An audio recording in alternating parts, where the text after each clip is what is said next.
Saudi Arabia ரியாத்தில் உள்ள இமாம் முகமது இப்னு south இஸ்லாமிய பல்கலைக்கழகத்தில் கலாநிதி பட்டத்தை வெற்றிகரமாக முடித்த அஷேக் அல் ஹாஃபிஸ் டாக்டர் MJM ரிஸ்மியை பாராட்டும் வைபவம் ரிஸ்வி ஜுனைத் அறக்கட்டளை ஏற்பாடு செய்திருந்தது.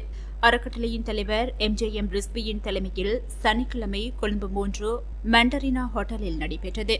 பாராளுமன்ற பிரதி சபாநாயகர் டாக்டர் ரிஸ்வி சாலிஹ் பிரதம அதிதியாக கலந்து கொண்டு டாக்டர் MJM ரிஸ்மிக்கு பாராட்டு சின்னத்தை வழங்கி வைத்தார்.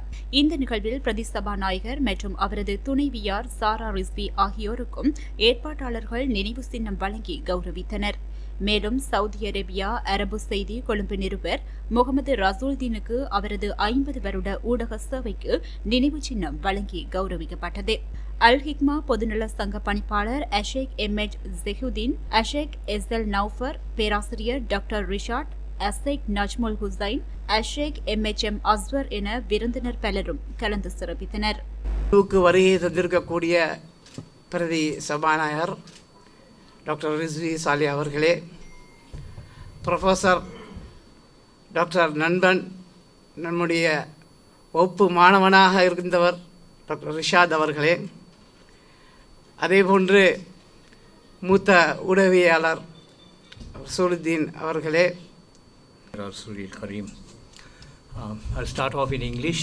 It is indeed a pleasure and I'm so happy, more so after I walked into this place.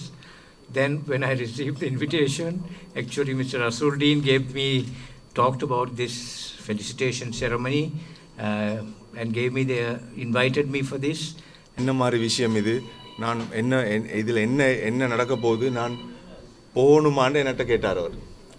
அப்போ நான் சொன்னேன், ரைட், இது என் சைல்ட்ஹுட் ஃப்ரெண்ட், சின்ன வயசில் எனக்கு ஊரோட உள்ள மெமரிஸில் ஒரு முக்கியமான ஒரு ஆள் இவர்.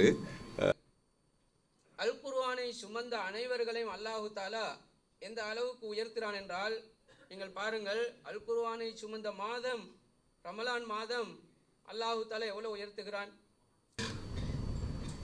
ரிஸ்மி ஜுனைத் அவர்களுடைய குடும்பம் உறுப்பினர்கள் இந்த இடத்திலே ஒன்று குழும்பியிருக்கின்ற இந்த சந்தர்ப்பத்தில் முக்கியமான